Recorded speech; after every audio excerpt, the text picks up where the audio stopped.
The text came at 11:47 p.m. on a Tuesday. OMG, I'm engaged. Can you call me tomorrow? I have something special to ask you. 3 heart emojis, 2 ring emojis, and a champagne bottle. Classic Ava Brown dramatics, but I was genuinely happy for her. My little sister had been dating Marcus for 3 years, and despite his unfortunate obsession with craft beer and explaining cryptocurrency to strangers at parties, he seemed decent enough. I called her the next morning during my coffee break. Congratulations. Tell me everything. Thank you. Listen, I know we haven't always been super close, but you're my sister, and I want you to be my maid of honor. I nearly choked on my latte. Ava and I weren't estranged, but we weren't exactly close either. She was the artistic one, the free spirit who moved back home after college to find herself while working part-time at a yoga studio. I was the boring one who got an MBA and worked in corporate finance. Our relationship mostly consisted of birthday texts and awkward family dinners where she complained about capitalism while I paid the check. Wow, Ava, I'm honored. Really? Great. I'm sending you some stuff to look over. Just preliminary planning things. Nothing crazy. The email arrived 20 minutes later. Subject line: Dream Wedding Budget Confidential. I opened it expecting maybe a Pinterest board or a rough guest list. Instead, I found a 47-page spreadsheet that would make a Fortune 500 CFO weep. Every line item had a cost. Every cost had a name next to it. And that name, over and over and over, was mine. Venue rental, $8,500, Samantha. Catering, $12,000, Samantha. Photography, $4,200, Samantha. Flowers, $3,800, Samantha. Wedding dress, $2,900, Samantha. Bridesmaids dresses, X6 $1,800, Samantha. Band, $3,200, Samantha. It went on and on. Hair and makeup, $1,400. Transportation, $800. Favors, $600. Even a line item for emergency day of coordinator at $1,200 assigned to me. The total at the bottom made my vision blur. $47,300.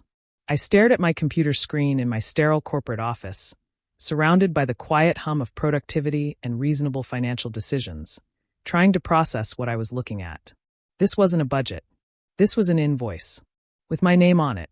I called her back immediately. Did you mean to put my name on every single expense in this budget? Oh good, you got it. What do you think? I tried to keep it reasonable. Reasonable? Ava, this is almost $50,000. I know, right? Originally it was going to be 60, but I found some ways to cut costs. Like, we don't really need a videographer when everyone has phones. I rubbed my temples. You can't seriously expect me to pay for your entire wedding. Silence. Then, in a tone I recognized from childhood, the one she used when she didn't get the toy she wanted at the store, she said, "But you don't have kids to spend money on."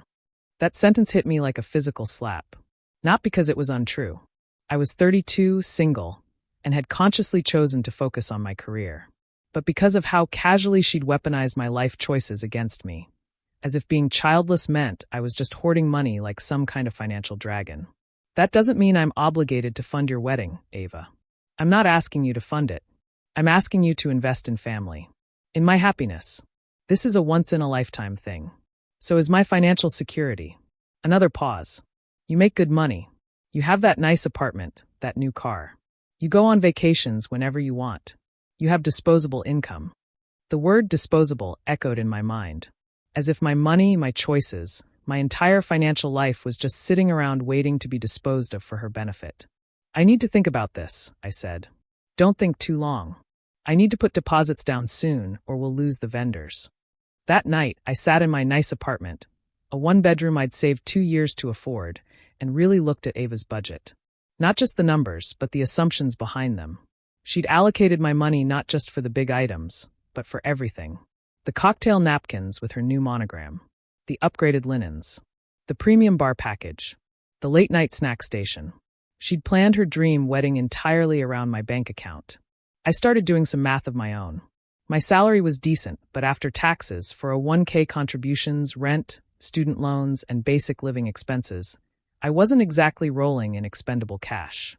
To cover her wedding, I'd have to drain my emergency fund, cash out investments, and probably take on credit card debt. Meanwhile, Ava worked 15 hours a week teaching yoga and lived rent-free in our parents' basement. Marcus had a steady job in IT, but they'd apparently decided his income was reserved for their honeymoon and future house down payment. I called our mom the next day. "Isn't it exciting?" Mom gushed before I could even explain why I was calling. Ava showed me some of the ideas she has. "It's going to be beautiful." "Did she show you the budget?"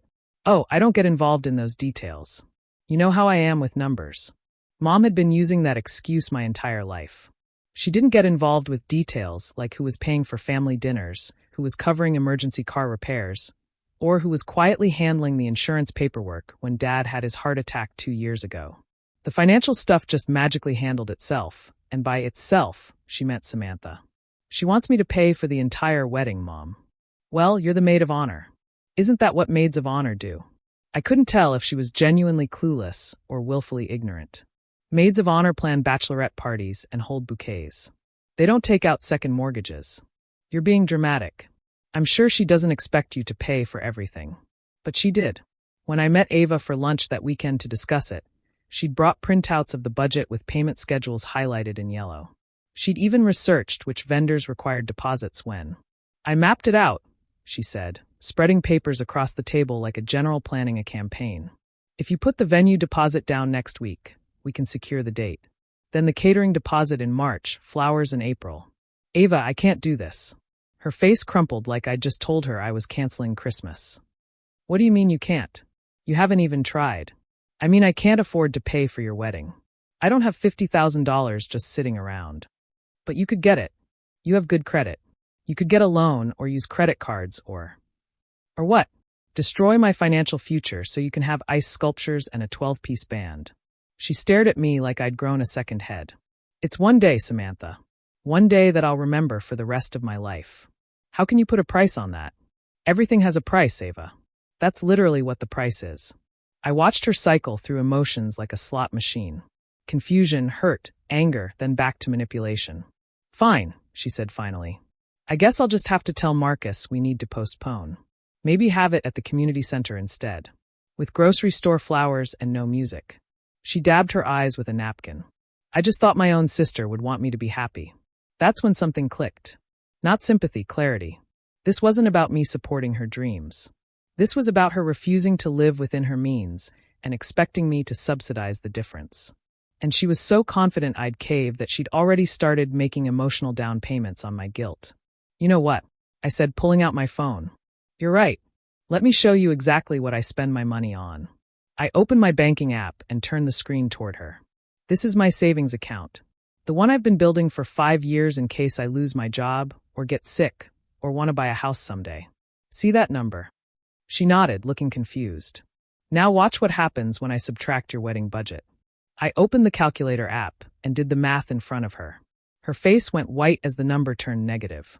"But that's just one account," she stammered. "You're right." I opened my investment app. "This is my retirement fund. Money I put away every month so I don't have to work until I die." I showed her the balance, then subtracted the wedding costs again. Still negative. "This is my emergency fund." Subtract. Negative. "This is my checking account." Subtract. Very negative. "So to pay for your wedding," I said calmly, "I would have to liquidate my entire financial life, take on massive debt, and start over from zero at 32. But hey, at least you'd have a really nice party." Sophia stared at the phone like it was showing her something impossible. "I didn't know. I thought you made more." "I make decent money.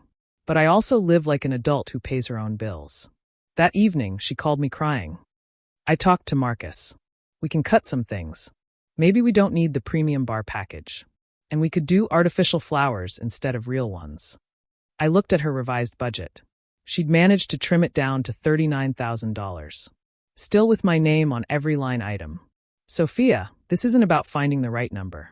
This is about you expecting me to fund your lifestyle choices while taking no financial responsibility yourself. That's not fair. I work 15 hours a week, teaching yoga, for cash. Money isn't everything, Samantha. Some of us prioritize happiness over bank accounts. And some of us prioritize keeping a roof over our heads." The conversation ended badly. She accused me of being selfish, cold, and jealous of her happiness. I accused her of being entitled, irresponsible, and delusional about money. Both accusations were probably true. 3 days later, I got a group text from the family. Due to budget constraints, we've decided to have a smaller, more intimate ceremony. Thank you for understanding. The passive aggression was so thick I could have cut it with a knife. But what really got me was the follow-up text from my aunt. I'm sure this is hard for Sophia, but family sacrifices for family. That's when I realized the whole family had been in on it. They'd all just assumed I'd pay because I was the one with the good job and no kids. My role in the family wasn't sister or daughter. It was ATM. So I decided to show them exactly what they were losing.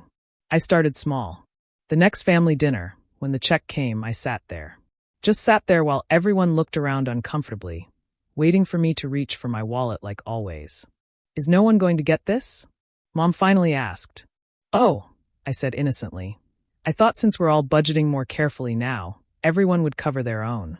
The table went quiet. Dad awkwardly paid with a credit card he clearly didn't want to use. Then I stopped responding to emergency texts.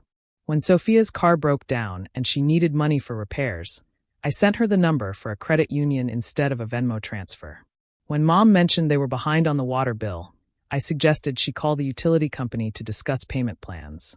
The shift was immediate and dramatic. Suddenly, I was going through something and acting strange. There were concerned phone calls about my attitude and suggestions that maybe I was stressed at work. But the real revelation came at Ava's scaled-down wedding 2 months later. Held at a local restaurant with a $50 per person buffet, artificial flowers, and Marcus's friend DJNG from his laptop. It was actually lovely. Intimate, personal, focused on the actual marriage instead of the performance. And it cost them $3,200 total, which they paid for themselves. See, I told Mom during the reception. Turns out they could afford a wedding after all. They just needed to want one they could actually pay for. Mom looked uncomfortable. You could have helped a little. I did help. I helped them learn what things actually cost.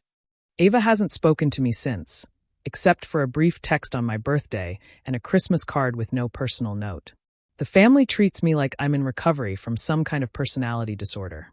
But I sleep better at night knowing my savings account is intact, my credit is clean, and my financial future belongs to me. And sometimes, late at night when I'm paying my bills in my quiet apartment, I think about that original budget. $47,000 for one day. Money that would have taken me years to recover from spending, for a party that would have been forgotten by everyone except the person who didn't pay for it. They wanted me to invest in family, in happiness, in once-in-a-lifetime moments. But what I learned is that the most important investment I can make is in my own peace of mind. And that peace of mind is worth more than any wedding, no matter how many ice sculptures it includes.